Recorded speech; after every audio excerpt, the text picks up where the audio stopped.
Assalamualaikum warahmatullahi wabarakatuh. Salam sejahtera buat kita semua. Selamat berjumpa dengan saya Samdin dalam perkuliahan perpajakan. Semoga kalian semua tetap berada dalam kesehatan yang prima dan terhindar dari wabah COVID-19. Tetap jaga kesehatan, tetap menggunakan masker, mencuci tangan, dan juga menjaga jarak. Baik, dalam kesempatan kali ini saya ingin membahas pertemuan ketiga, yaitu tentang ketentuan umum dan tata cara perpajakan atau disingkat KUP.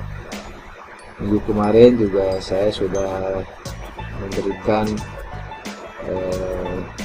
share materi yang lengkap tentang KUP. Kali ini kita akan membahas beberapa saja dari KUP tersebut. Yang antaranya adalah tentang NPWP, yang kedua NPPKP, ketiga surat pemberitahuan atau SPT, keempat surat ketetapan pajak atau STP, yang kelima sanksi pajak. Baik, kita mulai saja. Pertama, tentang nomor pokok wajib pajak. Dalam Undang-Undang Harmoni Perpajakan yang terbaru ini akan direncanakan per 2023 ini Dijen Pajak akan menggunakan nomor induk kependudukan kita atau NIK sebagai NPWP pribadi, karena ini dimaksudkan untuk kemudahan dan kesederhanaan dalam pelaksanaan hak dan kewajiban perpajakan. Artinya ketika kita memiliki NPWP, memiliki KTP, maka otomatis akan memiliki NPWP. Mungkin sedikit ada kekhawatiran, namun DJP menjawab sini penggunaan NIK sebagai NPWP tidak serta-merta menyebabkan orang pribadi membayar pajak. Tentunya dalam membayar pajak ada syarat-syaratnya, ya. Baik, kita lanjutkan. Jadi NPWP adalah nomor pokok yang diberikan pada wajib pajak sebagai sarana dalam administrasi perpajakan yang digunakan untuk pengenalan diri atau identitas diri untuk pelaksanaan hak dan kewajiban perpajakannya, ya. Jadi ketika kita memiliki NPWP, maka sudah berlaku hak dan kewajiban perpajakan kita semua. Lalu kewajiban memiliki NPWP bagi wajib pajak dibedakan menjadi: satu, orang pribadi atau WPOP bagi pajakan pribadi yang mempunyai penghasilan di atas PTKP. Yang kedua, badan usaha dalam segala bentuk termasuk BUT. Ketiga, bendaharawan pemerintah pusat dan daerah. Nah, ini yang pertama, orang pribadi yang mempunyai penghasilan di atas PTKP. Jadi sebetulnya kepemilikan NPWP itu boleh dimulai pada saat kita memiliki penghasilan itu pun di atas PTKP. Itu menurut Undang-Undang KUP pasal 1 angka 6, ya. Namun dengan Undang-Undang Harmonisasi yang terbaru mengatakan bahwa ketika kita memiliki NIK atau KTP, maka kepadanya sudah berlaku itu adalah nomor pokok wajib pajak atau NPWP. Baik, kita lihat dulu tentang WPOP atau wajib pajak orang pribadi. Ini siapa saja sih, ya, yang wajib memiliki WPOP? Pertama adalah WPOP yang menjalankan usaha atau penggadean. Ini untuk para pengusaha, ya, yang memiliki usaha tertentu yang kepadanya wajib memiliki NPWP paling lambat akhir bulan berikutnya setelah usahanya mulai berjalan. Yang kedua adalah WPOP yang tidak menjalankan usaha atau pekerjaan bebas. Ini adalah termasuk karyawan ya, para pekerja yang memang memiliki penghasilan dari perusahaan. Ini wajib memiliki NPWP paling lambat 6 bulan berikutnya setelah terdaftar atau melebihi PPKP dalam setahun. Yang ketiga ada juga WPOP yang memerlukan NPWP untuk mendapatkan sesuatu seperti persyaratan baik itu pinjaman bank maupun pembelian usaha. Lalu untuk pendaftaran NPWP ini bisa dua cara, bisa datang langsung ke kantor pajak atau setempat ya, atau melalui elektronik atau internet ya, melalui ereg.pajak.id ini kita bisa mendaftarkan NPWP kita isi isiannya sampai dengan muncul NPWP secara digital, kemudian NPWP aslinya akan dikirimkan kepada atau ke rumah kita masing-masing sesuai yang ditulis dalam isian tersebut. Kemudian ini syarat-syaratnya ya, bisa dibaca oleh kita semua. Yang hanya berkopi KTP ya, kalau yang ini identitas kalau ya, ataupun paspor ya, dan sebagainya. Kemudian kita lihat, nah untuk penghapusan NPWP sebetulnya NPWP ini melekat pada diri wajib pajak sampai seumur hidup dia ya. Nah, akan berakhir apabila pertama WPOP itu meninggal dunia dan itu harus dilaporkan supaya WPOP-nya berakhir juga. Kemudian atau pindah alamat di luar wilayah KTP di mana WPOP terdaftar. Nah, itu masuk ke KTP yang baru. Lalu bagi wajib pajak badan ini dikatakan dihapus NPWP-nya pertama kalau bubar, kedua kalau dilikuidasi, tiga melakukan penggabungan, keempat badan kedua pindah alamat ya ke KTP yang lain. Nah, tentunya ini ada satu proses ya ketika mencabut NPWP tentu melalui mekanisme pemeriksaan pajak.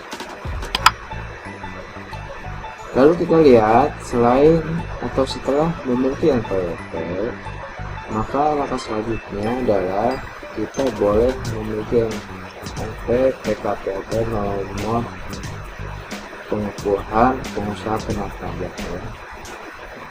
Ini adalah satu nomor yang diberikan pada setiap wajib pajak sebagai pengusaha ya, pengusaha yang dikenakan PPN atau pajak tambahan nilai, tentu juga setelah melalui persyaratan khusus yaitu omsetnya telah mencapai 4,8 miliar dalam setahun. Bagaimana kalau yang tidak mencapai? Maka itu sifatnya opsional ya, boleh menjadi PKP ataupun tidak. Tetapi untuk yang usaha yang telah mencapai 4,8 M omsetnya dalam setahun, maka dia berhak atau wajib memiliki atau menjadi PKP, pengusaha kena pajak.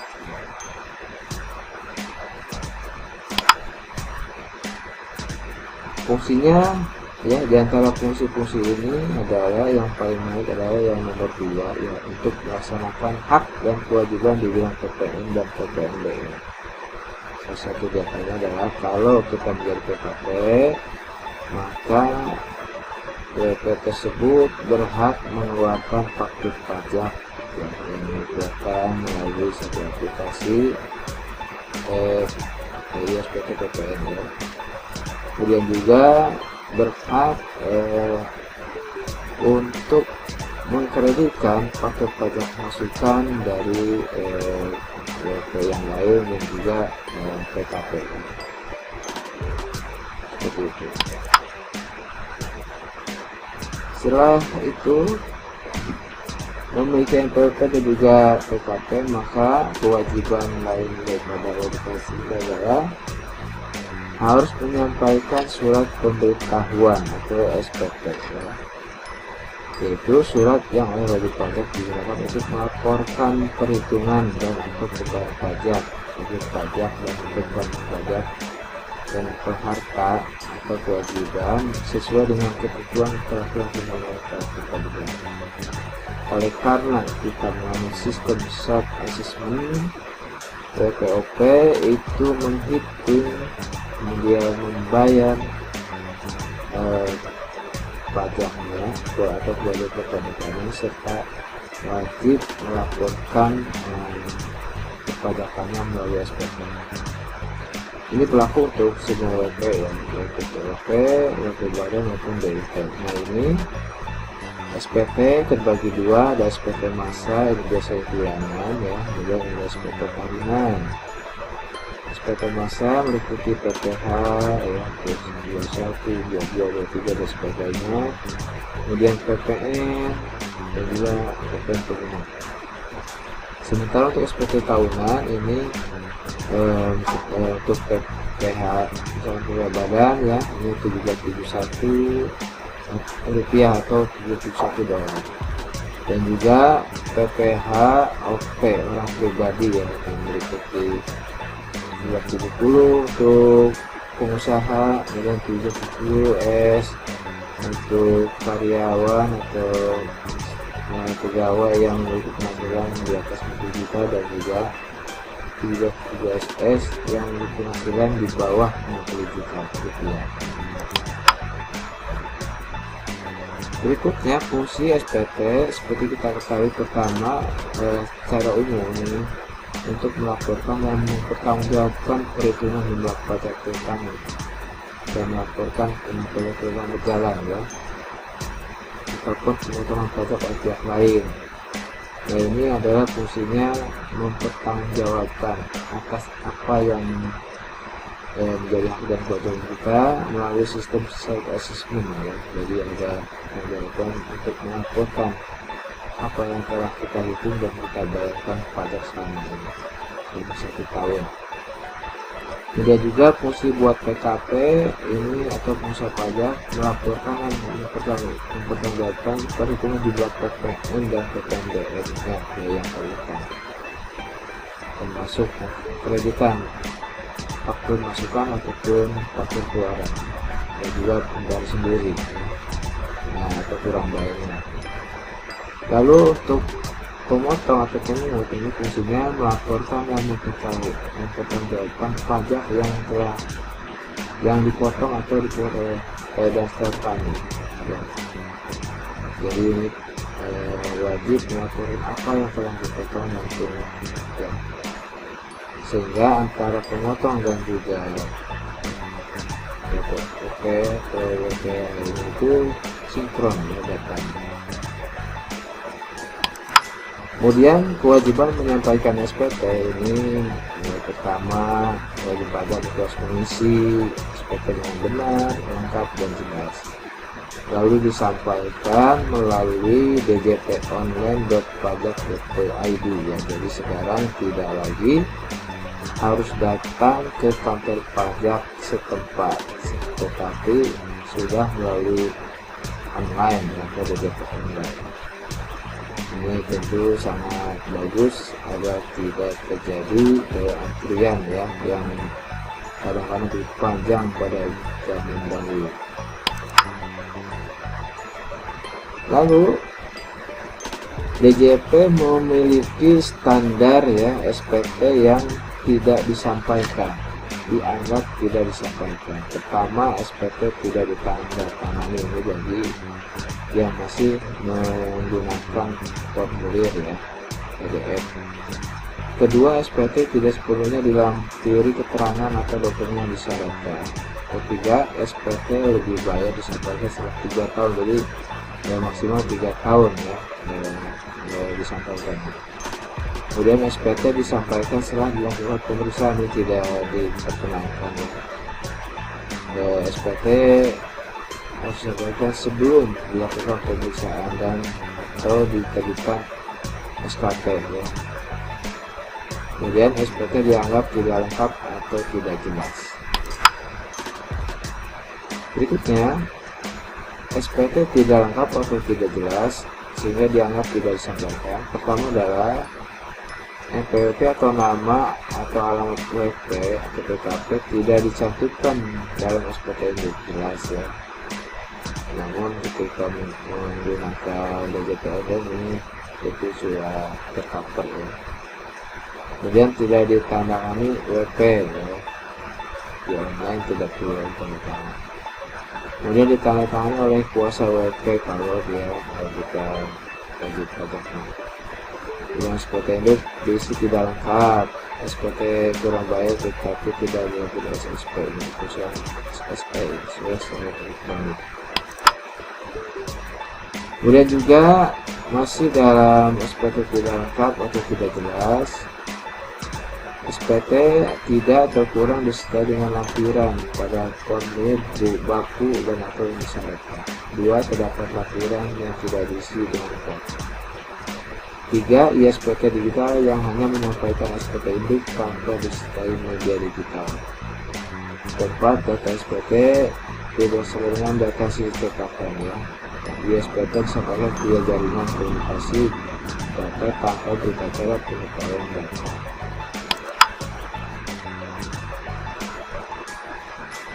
Terus juga ini loading atau ISPT tidak dapat proses ya pada aplikasi.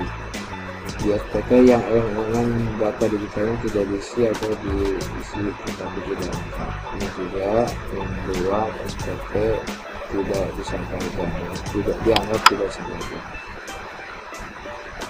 Berikutnya tentang batas penyampaian SPT. Nah ini pasti ingat-ingat oleh kita semua ya, jangan sampai menyampaikan SPT di luar deadline yang dipersyaraatkan. Apa saja diantaranya untuk SPT masa ini adalah 20 hari setelah akhir masa pajak. Umpama kalau masa pajak Januari maka maksimal dibayar tanggal 20 Februari gitu ya. Kalau SPT tahunan WPOP wajib pajak orang pribadi ini 3 bulan setelah akhir pajak, berarti ini maksimal terakhir tanggal 31 Maret setiap tahunnya ya. Sementara kalau badan SPT tahunan badan ini disampaikan maksimal 4 bulan ya, atau 30 April tahun tersebut, tahun berikutnya. Boleh juga menyampaikan perpanjangan maksimal 2 bulan. Jadi kalau badan misalkan ingin memperpanjang karena belum selesai keuangannya, maka dia berhak mengajukan perpanjangan SPT sampai 2 bulan, jadi maksimal sampai 30 Juni tahun yang sama gitu ya, seperti itu.